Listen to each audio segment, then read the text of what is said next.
জল থেকে ঝরিয়ে তুলে আলাদা পাত্রে নিয়ে নেব। ভেজে রাখা মশলার গুঁড়োটা দিয়ে দেবো। নমস্কার বন্ধুরা, সুপ্রিয়া কিচেনে আবার আপনাদের সবাইকে স্বাগত জানাই। বন্ধুরা, কালকে তো ছেলেকে বাড়ি নিয়ে আসলাম, কিন্তু ছেলেকে বাড়ি নিয়ে আসার পরে আমি নিজেই অসুস্থ হয়ে পড়েছি, প্রচণ্ড জ্বর। তো আমি হয়তো আজকে ভিডিওটা তেমন ভালোভাবে বানাতে পারিনি, তো যেমন বানিয়েছি আপনারা পুরো ভিডিওটা প্রথমের থেকে শেষ পর্যন্ত দেখবেন। আজকে পিপি আর পনির দিয়ে হালকা পাতলা একটা রেসিপি বানাবো, আশা করছি আপনাদের ভালো লাগবে। আর যে সকল বন্ধুরা ইউটিউব চ্যানেলে নতুন, প্লিজ বন্ধুরা চ্যানেলটিকে সাবস্ক্রাইব করবেন, আর ফেসবুক পেজ থেকে দেখলে পেজটিকে ফলো করে পাশে থাকবেন। সব কিছু সবজি আপনাদের দাদা বাড়ি আসছে, ছেলের মানে শরীর খারাপ ছিল, তো সেই জন্য বাড়ি আসছে, তো আপনাদের দাদা কেটে দিয়েছে, আমি শুধু রান্নাটা করব, রান্নাটা বসিয়ে দেবো। পিঁপে আর আলু কেটে নিয়েছি। পিঁপেটা ঠিক এরকম মোটা মোটা করে কেটে নিয়েছি, আলুর মতো। আলুগুলো পিঁপের থেকে একটু মোটা করে কেটে নিয়েছি, দিয়ে দেবো। সেদ্ধ করার জন্য জল দিয়ে দেবো, চাপা দিয়ে দেবো। নিয়ে নেবো হাফ চামচ গোটা জিরে, হাফ চামচ গোটা ধনে, একদম এরকম এক টুকরো জায়ফল, এটা সম্পূর্ণই অপশনাল। এক টুকরো জয়িত্রী। জয়িত্রী আর জায়ফলটা সম্পূর্ণই অপশনাল, আপনারা চাইলে দিতে পারেন, আবার নাও দিতে পারেন। হালকা করে ভেজে নেব, হালকা এরকম ফ্রাই করে নিয়েছি দেখুন। এবার নামিয়ে নেব।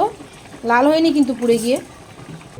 পনিরগুলো এরকম চৌকো চৌকো করে কেটে নিয়েছি। আর এ সাইডে টমেটো, আদা আর কাঁচা লঙ্কা, টমেটো দুটো গ্রেট করে নেব, আর আদা আর কাঁচা লঙ্কাটা বেটে নেব। পিঁপের আলুটা সেদ্ধ করে নিয়েছি দেখুন, 90%-এর বেশি কিন্তু এরকম সেদ্ধ হয়ে গেছে।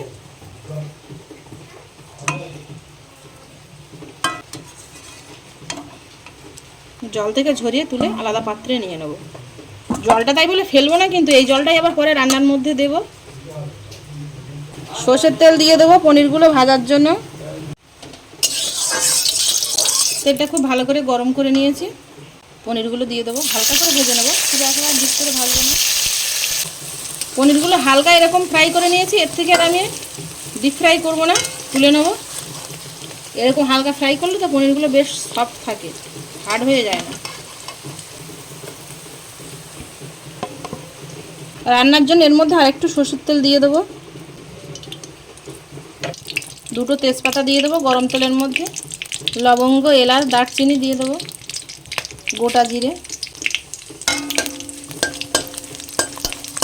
মশলাটা 10-20 সেকেন্ড মতো ভেজে নিয়েছি। এবার এর মধ্যে গ্রেট করে রাখা টমেটো দিয়ে দেবো, আর আদা আর কাঁচা লঙ্কা বাটা দিয়ে দেবো, লবণ, হলুদ গুঁড়ো, কাশ্মীরি লঙ্কার গুঁড়ো দেবো সামান্য পরিমাণে। মশলাটা 2 মিনিট মতো কষে নিয়েছি। মশলা থেকে এখনও কিন্তু পুরোপুরি তেল ছাড়েনি। এর মধ্যেই সেদ্ধ করে রাখা পেঁপে আর আলুটা দিয়ে দেবো। পেঁপে আর আলুটা দিয়ে আরও কিন্তু 2 মিনিট কষিয়ে নেব।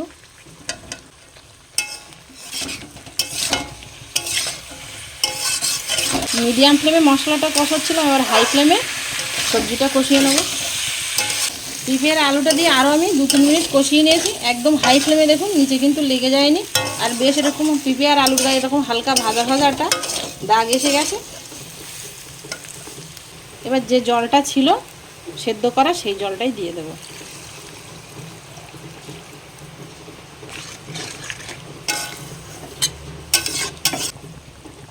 ঝোলটা ফুটে উঠেছে, এবার এর মধ্যে ভেজে রাখা পনিরগুলো দিয়ে দেবো।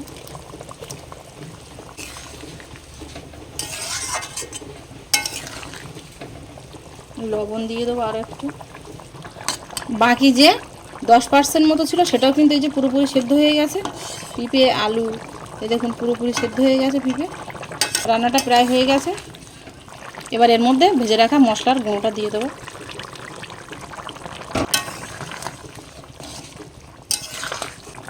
এবার নামিয়ে নেব।